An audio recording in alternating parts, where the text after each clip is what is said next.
Assalamualaikum warahmatullahi wabarakatuh. Perkenalkan, nama saya Neng Sri Mulyani. Saya dari kelas SI 20A. Saya di sini akan menjelaskan tentang manajemen proses menggunakan CPU simulator. Baiklah, yang pertama yang harus dilakukan yaitu membuka aplikasinya. Jika sudah membuka aplikasinya, maka akan muncul tampilan seperti di layar. Seperti ini. Kemudian, jika sudah muncul tampilan seperti ini, kita pilih compiler. Nah, jika sudah dibuka, di sini ada program source. Kita tulis program source-nya yaitu seperti ini, di mana program I sama dengan 0, for N sama dengan 1, to 10, I sama dengan I ditambah N, kemudian next dan N. Nah, jika sudah, kita save saja. Kita namai manajemen proses. Nah, jika sudah, kita juga jangan lupa untuk mengganti base address-nya. Kita ganti base address-nya itu menjadi 100. Jika sudah ganti base address-nya, kita langsung ke compile. Kita langsung pilih compile. Nah, jika sudah seperti ini, maka kita langsung saja ke load in memory. Nah, ini berarti tandanya sudah selesai. Kemudian selanjutnya yaitu di sini kita pilih OS simulator. Nah, di OS simulator ini kita pilih ini, create new process. Create new process-nya itu kita klik sebanyak 3 kali, 1, 2, kita tunggu satu-satu sampai muncul di sini menjadi 3. Nah, jika sudah muncul 3 seperti ini, kemudian di OS control-nya itu, kecepatannya itu kita maksimalkan. Jika sudah, kita klik saja start. Kita tunggu prosesnya. Kemudian di sini kita juga bisa melihat prosesnya di show PCB. Nah, di sini memperlihatkan info PCB-nya.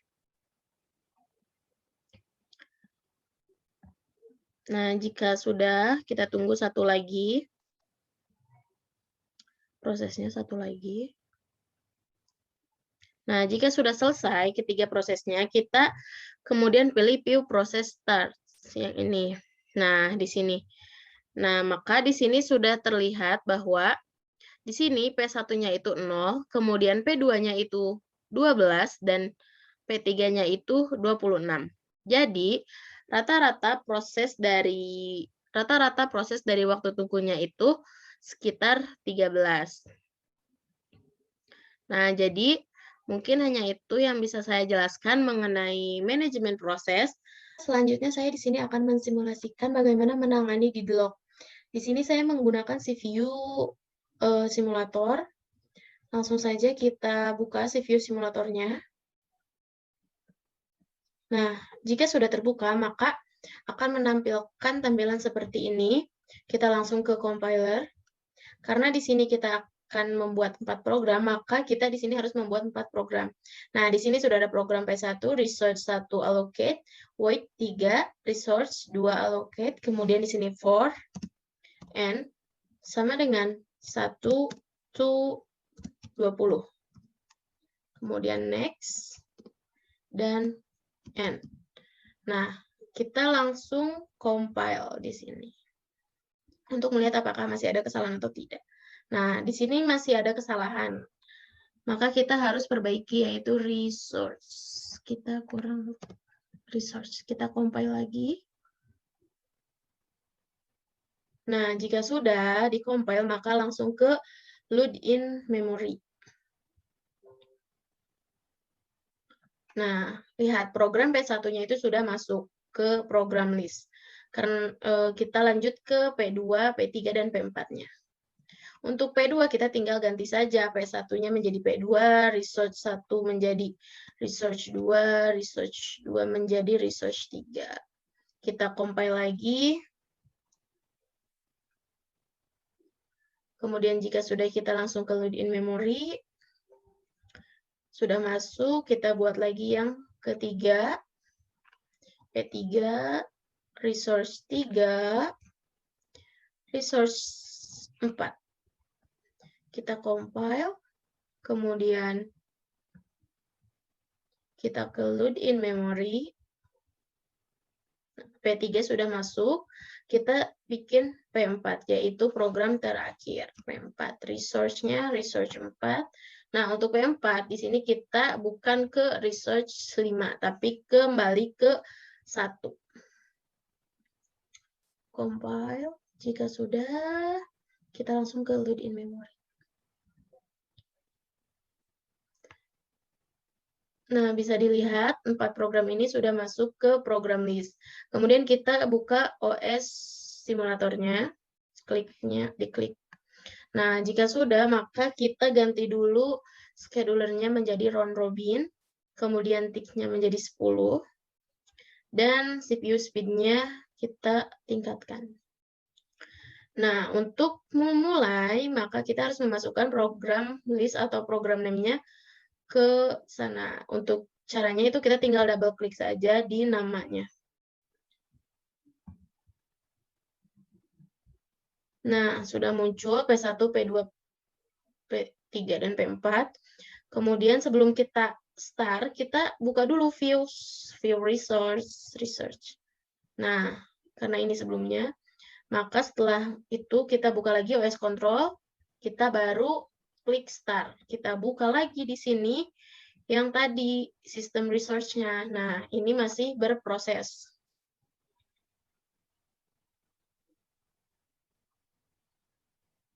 Kita tunggu sampai prosesnya selesai.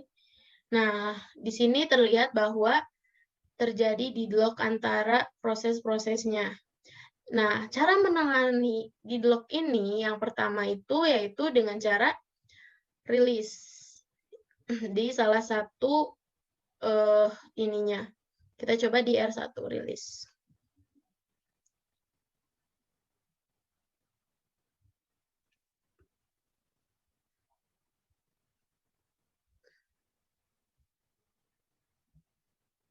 Nah, R1 yang tadinya merah sudah menjadi hijau, tetapi R4 yang tadi sudah hijau menjadi kuning. Nah, jika masih belum ada perubahan, kita rilis lagi yang lainnya.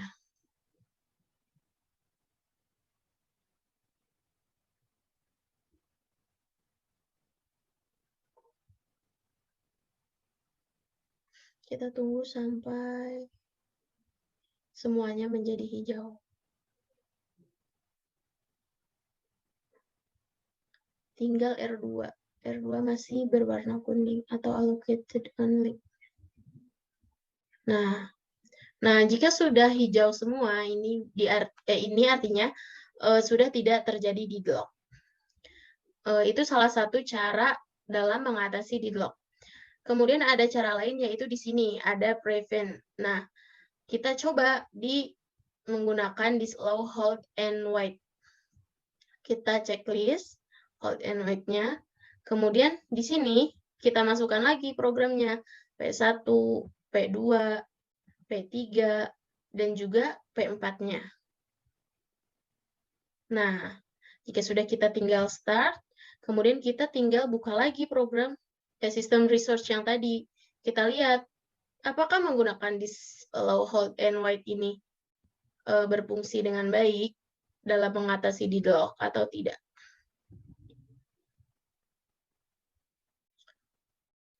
Kita lihat, tunggu prosesnya masih loading.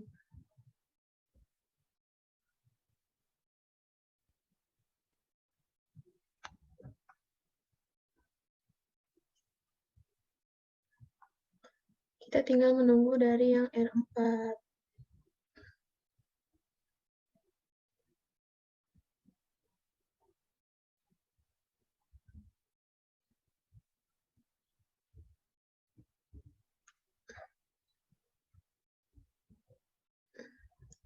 Cukup lama menunggunya, jadi kita harus sabar. Pastikan sampai semuanya itu berwarna hijau. Karena jika semuanya sudah berwarna hijau, itu artinya sudah tidak terjadi deadlock pada prosesnya.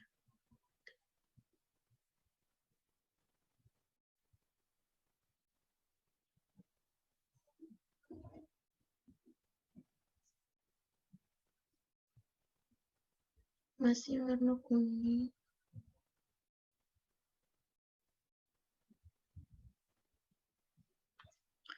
Masih proses, jadi kita harus sabar.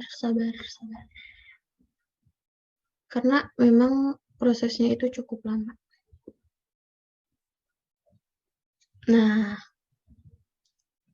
di sini tidak terdeteksi deadlock-nya karena kita di sini menggunakan disallow hold and wait. Jadi disallow hold and wait ini itu bisa mencegah adanya deadlock.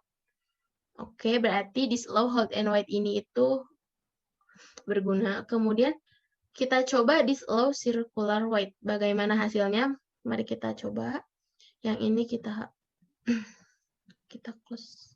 Nah, kita masukin lagi program-programnya P1, P2, P3, dan juga P4-nya. Jika sudah, kita tinggal start, kemudian buka lagi yang tadi, sistem research-nya. Nah, kita lihat lagi apakah menggunakan disallow circular wait ini itu bisa mencegah terjadinya deadlock atau tidak.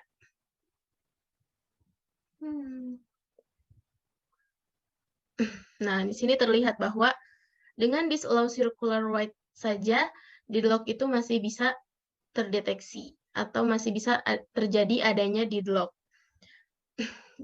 Maka kita langsung saja ke release agar kita cegah deadlock.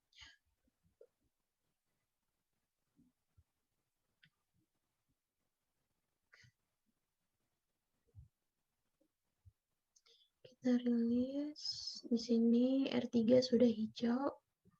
Kita coba ke R1 release.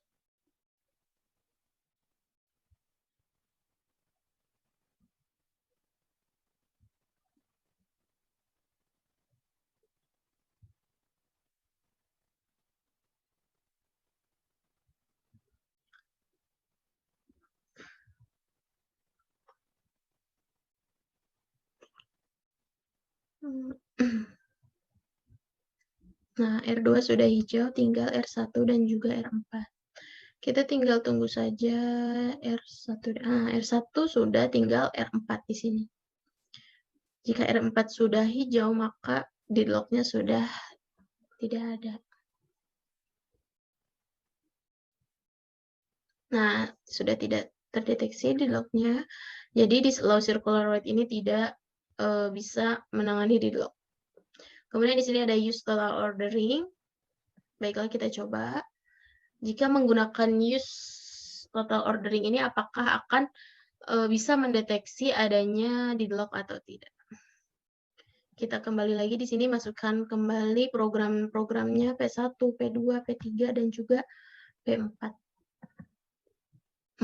Nah, kita tinggal start, buka kembali di sistem research-nya. Baiklah, kita lihat di sini apakah berjalan dengan baik atau tidak.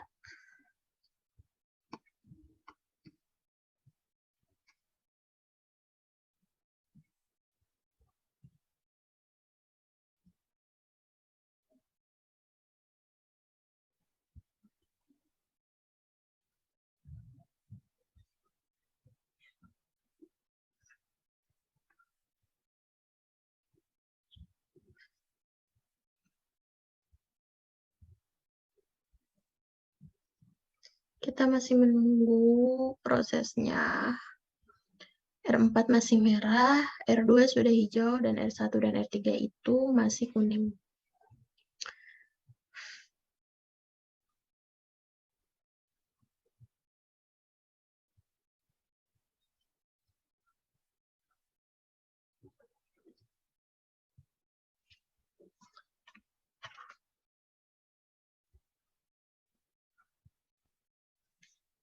R1 sudah hijau, sedangkan R2 sudah hijau, R3, R4 kuning.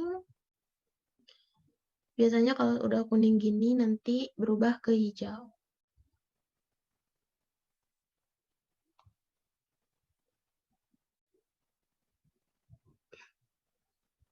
Nah, jadi use total ordering ini bisa mendeteksi atau bisa mencegah adanya deadlock antar proses. Nah, sebenarnya di OS simulator ini masih banyak hal lainnya seperti di sini ada recover, avoid, detect, dan yang lainnya. Tetapi mungkin hanya itu yang bisa saya sampaikan. Sebelumnya mohon maaf bila ada kesalahan. Wassalamualaikum warahmatullahi wabarakatuh.